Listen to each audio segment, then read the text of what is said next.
नमस्कार, जय हिंद, वंदे मातरम। स्वागत है आप सभी का आपकी अपने यूट्यूब चैनल स्टडी जोन 2.0 में। आरपीएफ कांस्टेबल एग्जाम के लिए मोस्ट इंपोर्टेंट 25 क्वेश्चंस जो डायरेक्टली एग्जाम में पूछे गए हैं और ये मॉडल पेपर में से सेलेक्ट किए गए क्वेश्चंस इंपॉर्टेंट है काफ़ी। ठीक है और पिछली कक्षाओं में हमने आरपीएफ कांस्टेबल एग्जाम के लिए कभी किसी में 50 क्वेश्चन और 25 क्वेश्चन उसकी पीडीएफ है, वो प्लेलिस्ट है, वो बनी हुई है और पीडीएफ है, व्हाट्सअप ग्रुप है, उसमें आपको शेयर कर दी जाती है। तो जरूर ज्वाइन कीजिए, जिसका लिंक डिस्क्रिप्शन बॉक्स में। तो आरपीएफ कांस्टेबल एग्जाम की अगर आप तैयारी करें तो चैनल को सब्सक्राइब कर देना, आज से ही नोटिफिकेशन को भी ऑन कर देना। चलिए क्लास की शुरुआत करते हैं। पहला क्वेश्चन है कि कौन से मानव निर्मित फाइबर लकड़ी के गूदे से प्राप्त किया जाता है। देखिए यहाँ पे कौन से जो मानव निर्मित फाइबर लकड़ी के गूदे से प्राप्त किया जाता है, तो नाइलॉन, रेयन, सिल्क या फिर पॉलिस्टर। तो मानव निर्मित फाइबर लकड़ी के गूदे से प्राप्त किया जाता है तो वो कौन सा, इसमें से चार ऑप्शन आपके सभी के सामने। जो भी अपना आंसर अगर आपको आ रहा है तो मेरे बताने से पहले आप सभी को अपना आंसर कमेंट करके बताइए।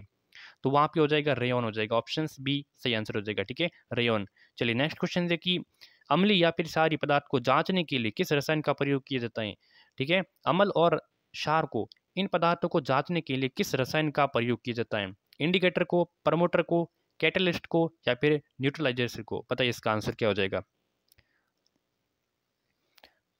तो इसका राइट आंसर हो जाएगा इंडिकेटर। ठीक है, अगर आपने इंडिकेटर यहाँ पे करेक्ट किया है तो बिल्कुल आपका सही हो जाएगा इंडिकेटर। नेक्स्ट क्वेश्चन है साथियों कि लोहे के जंग लगने के लिए निम्नलिखित में से किसकी उपस्थिति अनिवार्य होती है। लोहे पर जंग लगने के लिए इसमें से किसकी उपस्थिति वो अनिवार्य होती है। पानी, ऑक्सीजन की, पानी ऑक्सीजन की, इसमें से दो में से कौन सी होती है। बताइए इसका आंसर। ऑप्शन आपके सामने।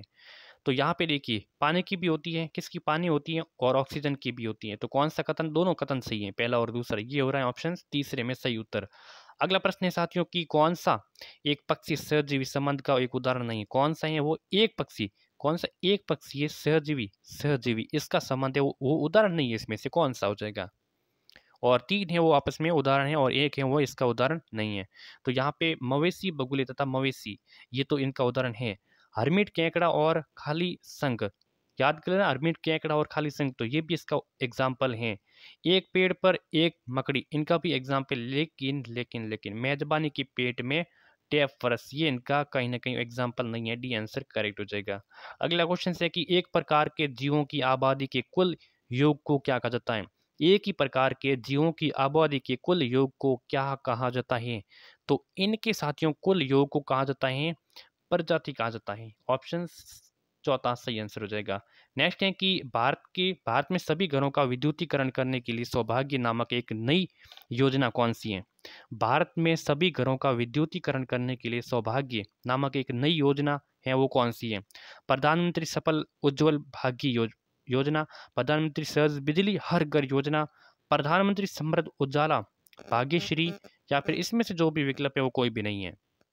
तो यहाँ पे सही विकल्प कौन सा हो जाएगा। तो सही विकल्प है यहाँ पे साथियों प्रधानमंत्री सहज बिजली हर घर योजना, ये है इसका सही। ठीक है, याद कर लेना।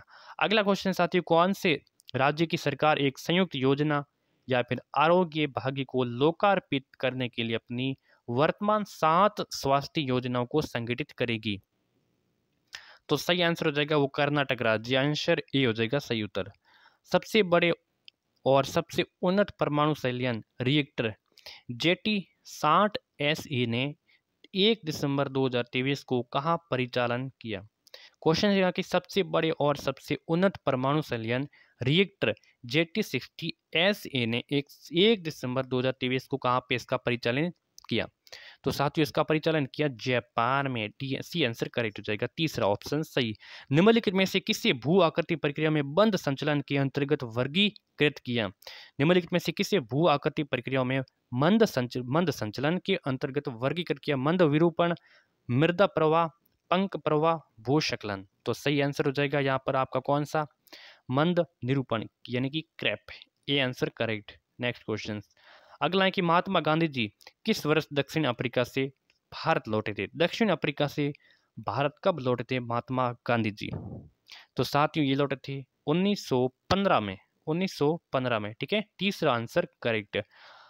बैन किंगस्ले ये संबंधित हैं वैज्ञानिक अनुसंधान, अंतरिक्ष यात्रा, motion picture, pop music. Ban Kingsley इनका संबंध इसमें से किससे है। तो इनका संबंध है साथियों मोशन पिक्चर से। आंसर कौन सा, तीसरा हो जाएगा सही आंसर। अगला, वायु में ध्वनि की गति की तुलना में अधिक तेजी से गति करने वाली वस्तु खाली जगह के रूप में जानी जाती है। तो ये जानी जाती है साथियों सुपरसोनिक की। ठीक है, चौथा ऑप्शन हो जाएगा आपका सही आंसर, सुपरसोनिक। अगला प्रश्न है साथियों, खाली जगह को चश्मे की सहायता से ठीक नहीं किया जा सकता है। तो खाली जगह चश्मे की सहायता से किसे ठीक नहीं किया जा सकता साथियों? मोतियाबिंद को ठीक नहीं किया जा सकता है।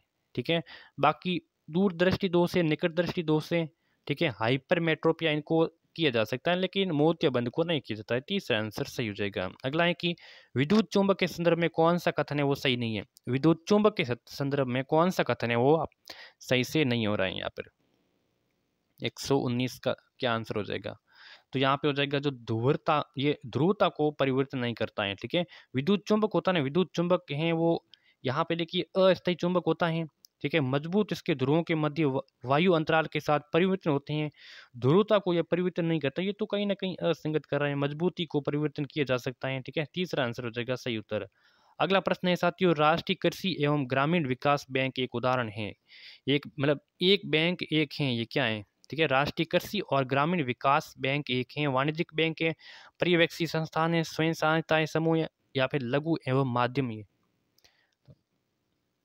साथियों ये हैं पर्यवेक्षी संस्थान। आंसर हो जाएगा दूसरा बिल्कुल आपका सही ऑप्शन। ठीक है, अगला है कि खाली जगह अकबर का निवास स्थान। तो अकबर का निवास स्थान साथियों कहाँ पे था?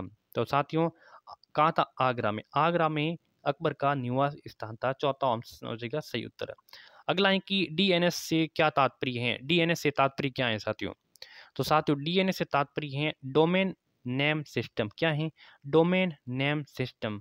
Option A correct.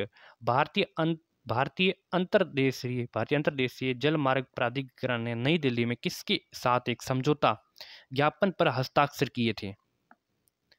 तो किसके साथ किए? देखिए यहाँ पे क्वेश्चंस पढ़िए। भारतीय अंतर्देशीय जल मार्ग प्राधिकरण ने नई दिल्ली में, कहाँ पे? नई दिल्ली में किसके साथ एक समझौता ज्ञापन पर हस्ताक्षर किए थे?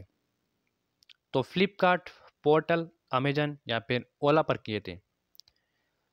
तो साथियों ये किए थे, किस पर किए थे बताइए इसका आंसर? तो ये किए थे अमेजन पर। ठीक है, तीसरा आंसर हो जाएगा सही उत्तर। अगला है कि भूटान राजतंत्र खाली जगह हिमालय में स्थित है। तो भूटान उत्तरी, पूर्वी, केंद्रीय, पश्चिमी हिमालय में स्थित है। तो कहाँ पे स्थित है? तो ये स्थित है पूर्वी। ठीक है, भूटान राजतंत्र पूर्वी हिमालय में स्थित है। ठीक है, आंसर बी दूसरा। अगला है कि कॉमेडी के लिए अंतर्राष्ट्रीय एमी पुरस्कार किस कलाकार ने जीता? बताइए, कॉमेडी के लिए अंतर्राष्ट्रीय, ठीक है, अंतर्राष्ट्रीय स्तर पर एमी पुरस्कार जीता, तो वो किस कलाकार ने जीता? देखिए अंतर्राष्ट्रीय में तो वीरदास ने जीता। किसने? वीरदास ने। चौथा ऑप्शन सही। अगला है साथियों, एक प्रार्थना समाज या प्रेयरिटी सोसाइटी एक धार्मिक और सामाजिक सुधार की स्थापना 1863 ईस्वी में कहाँ पे हुई थी? प्रार्थना समाज या फिर प्रेयर सोसाइटी, जो एक धार्मिक और सामाजिक सुधार था, इसकी स्थापना 1863 में कहाँ पे हुई थी? बताइए इसका आंसर। बताइए इसका आंसर क्या हो जाएगा? तो साथियों ये की थी कहाँ पे? बॉम्बे। कहाँ पे? बॉम्बे। अब मुंबई चौथा ऑप्शन। ठीक है, अगला सवाल। अगला है कि रंगों के निम्नलिखित में समूह में से किस समूह के रंग सामान्य प्रकाश के प्राथमिक रंगों के रूप में जाने जाते हैं?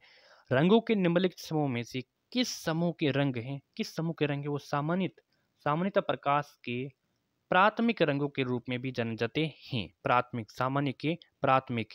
यहाँ पे सही आंसर की बात करें तो वो हो जाएगा लाल है, हरा है और नीला है। ठीक है, तीसरा आंसर करेक्ट।